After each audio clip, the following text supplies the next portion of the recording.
Salut les motivés! Et comme vous pouvez le voir, aujourd'hui, je me suis fait beau. Même si la notion de beauté est propre à chacun, il paraît même que je suis toujours beau.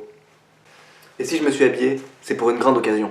Car aujourd'hui, nous passons au niveau 3. Dans cette vidéo, nous allons voir les changements et les nouveautés côté musculation. J'aime bien les changements de niveau, mais particulièrement celui-ci. Car si j'ai commencé à faire ces vidéos, c'est pour en arriver à ce que nous allons voir aujourd'hui, et que j'appelle l'autonomie. Fini la dictature. Au revoir les séances que je vous donnerai toutes faites.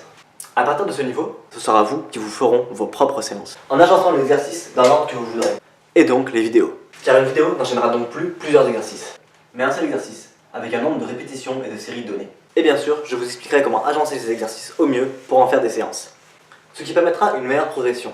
Fini de bloquer sur une séance, à cause d'un seul exercice de celle-ci pose un problème. Car les exercices pourront effectivement être validés un à un, indépendamment les uns des autres. Je conseille dans un premier temps, et pour ce troisième niveau, 3 exercices enchaînés. Ce qui fait en moyenne 10-12 séries. Ce qui fait pas mal de répétitions. Faut bien ça. Les temps de pause seront aussi rallongés, car les efforts seront plus difficiles. Profitez-en, car après, on arrête d'allonger le temps de pause. Et ce, pour laisser le temps aux muscles de récupérer, pour qu'à la série suivante, ils soient en pleine possession de ses moyens. Et pour qu'on puisse de nouveau les cramer. Nous allons aussi commencer à travailler en dégressif. Travailler en dégressif avec du poids, c'est prendre de moins en moins lourd, série après série. Mais nous allons faire ceci au poids de corps. Commencer par un exercice difficile, de niveau 3, puis passer à des exercices plus faciles. Mais nous n'allons pas faire ça automatiquement et systématiquement. Nous le ferons seulement quand notre corps ne supportera pas la charge que nous lui imposons. Prenons un exercice de niveau 3, les pompes. Si le but de l'exercice est qu'il soit tenu 1 minute, et que nous lâchons avant la fin de cette minute, nous pourrons finir cette même minute par l'exercice de niveau 2. Les pompes sur les genoux ou les pompes diagonales. Et pour la série suivante, si on se sent, on part à niveau 3, autrement, on reste à niveau 2. Et ainsi de suite. Cette technique permet d'éviter les stagnations et contribue à un meilleur développement musculaire. Du coup, vous pourrez commencer une séance niveau 3 avec un exercice de niveau 3 et la finir avec un exercice de niveau 1. Et oui, ça commence à devenir un petit peu stratégique. On ne fait plus que des répétitions pour faire des répétitions. Dans le niveau 3, nous allons aussi voir une nouvelle forme de répétition. L'excentrique lent. À ne pas confondre avec l'excentrique pur et dur. Mais ça, c'est pour plus tard. Nous avons vu les répétitions lentes, les répétitions dynamiques. L'excentrique lent va combiner les deux. La partie concentrique va être faite de manière dynamique et la partie excentrique de manière lente, en retenue. Iron Man en chemise, ça fait moyen, vous trouvez pas? La partie concentrique, c'est quand le muscle se raccourcit. C'est la partie où l'on va à l'encontre de la gravité. La partie où l'on force. La partie où l'on contracte le muscle. La partie excentrique, c'est lorsque le muscle s'allonge. La partie où le mouvement va dans le sens de la gravité. Lorsque le muscle se relâche. Sauf qu'ici, nous n'allons pas relâcher.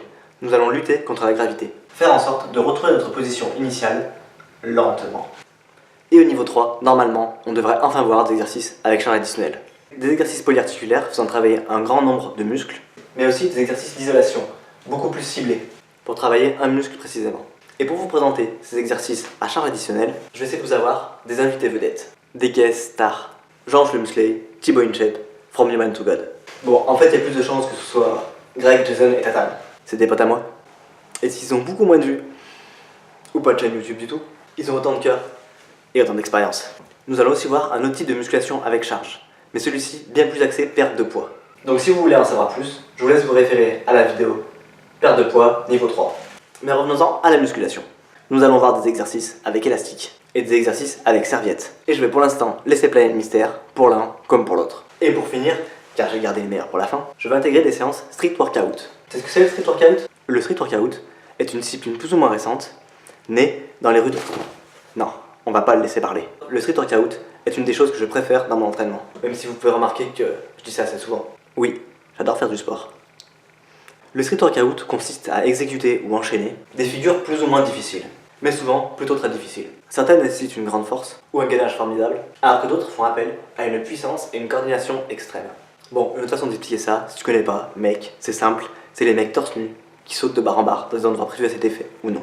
C'est ce que vous pouviez voir par-ci, par-là dans mes génériques. Oui, parce qu'on a plus le temps, les génériques, ils vont sauter. La traction à une main, l'homme drapeau, le muscle up, la pompe claquée dans le dos. Enfin, ce genre de choses quoi. Donc dans les vidéos appelées Street Workout, je vous apprendrai de nouveaux mouvements. Je vous apprendrai ma propre technique, comment moi j'ai appris. Et je vous expliquerai aussi comment vous muscler tout en apprenant ces nouvelles techniques. Beaucoup de vidéos ou de bouquins ont la même méthode pour apprendre ce genre de mouvement. Pour un muscle up par exemple, un muscle up c'est une traction suivie d'un dips sur une barre. Pour apprendre un muscle up donc, on va vous dire qu'il faut savoir faire 30 pompes, 20 tractions et 15 dips. C'est bien, ça peut aider, mais là on confond endurance et force. Et on oublie la partie coordination et la partie technique. Alors bien sûr, je dis pas que c'est comme ça partout, hein, bien heureusement. Mais mon but sera, en tout cas, de ne pas faire comme cela. Tentez de vous apprendre doucement, étape par étape, comment atteindre l'objectif. Des objectifs qui, comme toujours, au début, ne seront pas fous. On va commencer par les basiques, pompe, traction, dips, mais on verra tout ça dans une vidéo intitulée Strict Workout. Merci d'avoir regardé cette vidéo les motivés. Maintenant, on passe à l'entraînement. A tout de suite.